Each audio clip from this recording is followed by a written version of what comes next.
Hey guys, welcome back to my channel Love the Green. तो आप देखकर समझ ही गए होंगे कि आज की वीडियो हमारी किस प्लांट के बारे में है।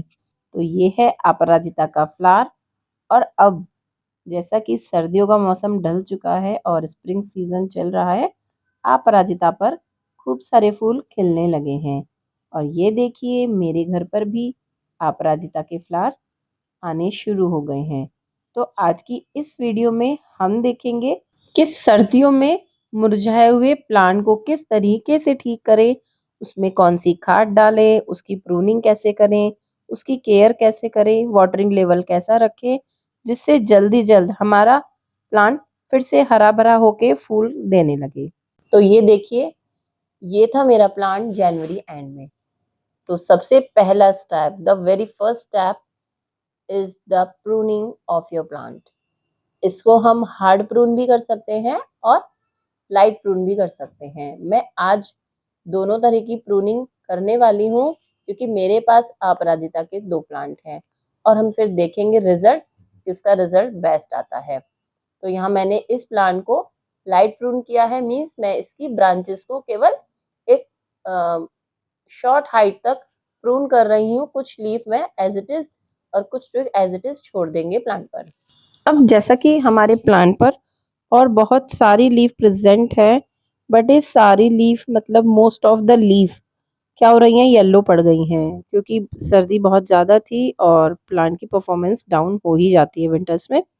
तो जो ज़्यादा लीफ है उनको हम हटा देंगे क्योंकि प्लांट की एनर्जी ही वेस्ट होगी, और जो थोड़ी ठीक लीफ है वो मे बी वर्क कर जाएं। जैसा कि स्प्रिंग सीजन स्टार्ट हो गया है तो हर पॉइंट से लीफ स्प्राउट होगी, और ऑफ कोर्स जब लीफ बनेगी, लीफ बड बनेगी, तो उसके साथ साथ उसके एक्सिल में एक फ्लावर बड भी बनेगी ही जरूर। बट हमें कुछ ऐसा करना है कि वो फ्लावर बड ड्राई ना हो, वेस्ट ना हो, और वो एक फ्लावर को प्रोड्यूस कर दे।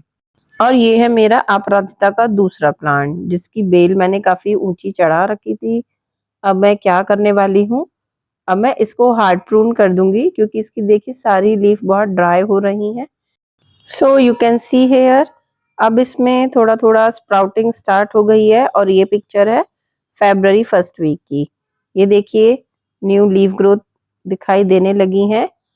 तो अब हम बात करेंगे इस प्लांट के न्यूट्रिशन की, जिससे ये जो ग्रोथ है और भी फास्ट हो जाए और हमारा प्लांट तेजी से बड़ा हो और तेजी से उस पर फ्लावरिंग स्टार्ट हो जाए। तो I am showing this February mid plant, जो प्रूनिंग के बाद कुछ ऐसा ग्रो होना शुरू हो गया है। ये देखिए, पहले से लीफ का डिफरेंस आपको दिख रहा होगा। लीफ अब बिल्कुल ग्रीन है, शाइनिंग है, सारी येलो लीफ डल हो गई हैं, झड़ चुकी हैं। और ये मेरा दूसरा प्लांट जिसको मैंने हार्ड प्रून किया है, यू कैन सी, ये मैंने बिल्कुल टॉप से कट कर दिया था। तो अब इसमें बेस में छोटे छोटे फुटाव शुरू हो गई है, और साथ में ये देखिए अपराजिता का एक सीड ग्रो हो गया है, शायद कभी झड़कर गिर गया होगा। तो ये भी एक अच्छा मौसम है अपराजिता को सीड से ग्रो करने का। And in the first week of March I got these flower at my plant. So है ना फायदे का सौदा। और क्या आपको पता है, इस प्लांट में मैंने कोई भी बाहर से फर्टिलाइजर नहीं डाला है। सारे फर्टिलाइजर मैं अपने किचन से यूज करती हूँ, अपने प्लांट को हरा भरा रखती हूँ।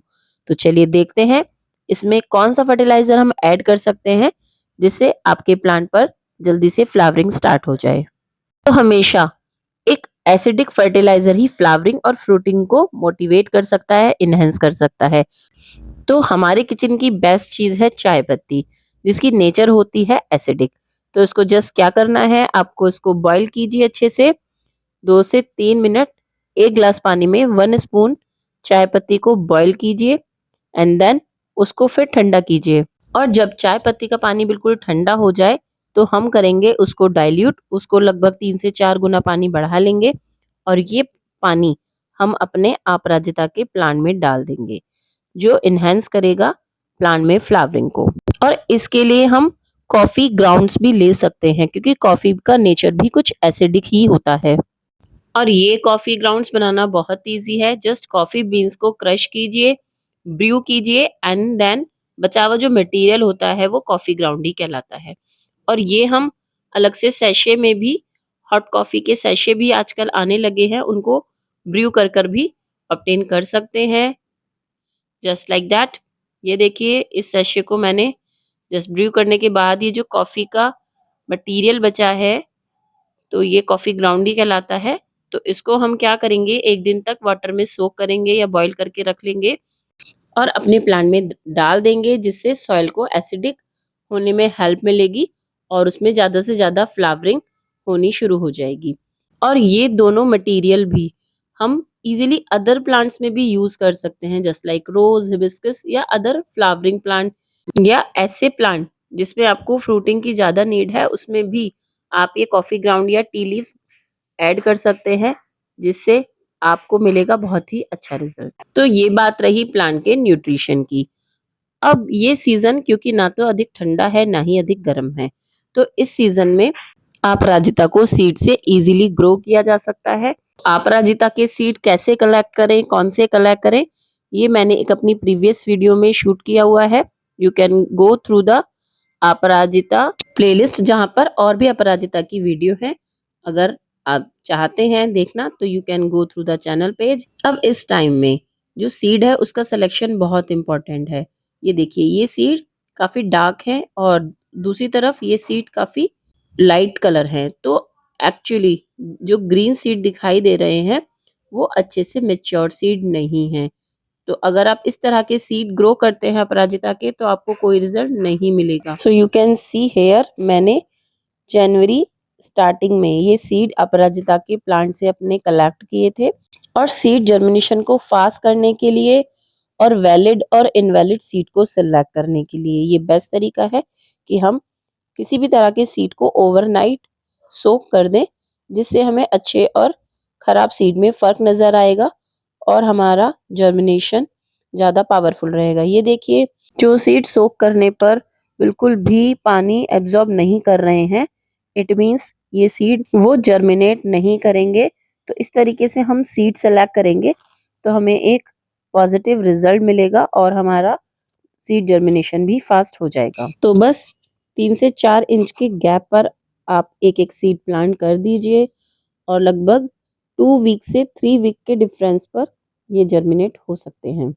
सीड सोइंग के टाइम पर आपको ध्यान रखना है कि सॉइल में भरपूर पानी रहना चाहिए, उसको अच्छे से खूब सारा पानी दें, सॉइल बिल्कुल भी ड्राई ना हो, जिससे सीड को वाटर सोक करने और जर्मिनेट होने में हेल्प मिलेगी। अगर सॉइल ड्राई रह गई तो हो सकता है आपकी जर्मिनेटेड हुई सीड खराब हो जाए। और सीड के साथ साथ हमें अपने प्लांट का भी ध्यान रखना है, क्योंकि कम पानी की वजह से अक्सर उसकी जो फ्लावर बड है वो झड़ जाती हैं और फिर जैसा कि आपको पता ही है, हर लीफ के एक्सिल में ही नया फ्लावर ग्रो होगा, तो ये तो बहुत टाइम लेगा दूसरा फ्लावर ग्रो करने में।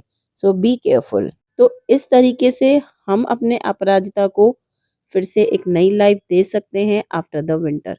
अगर आपको मेरी वीडियो पसंद आई हो, अगर आपको इससे हेल्प मिले, so do like, share and subscribe. And for more Aparajita knowledge, you can visit the playlist on my channel page. Thank you. Bye bye. Happy gardening. See you soon. Bye.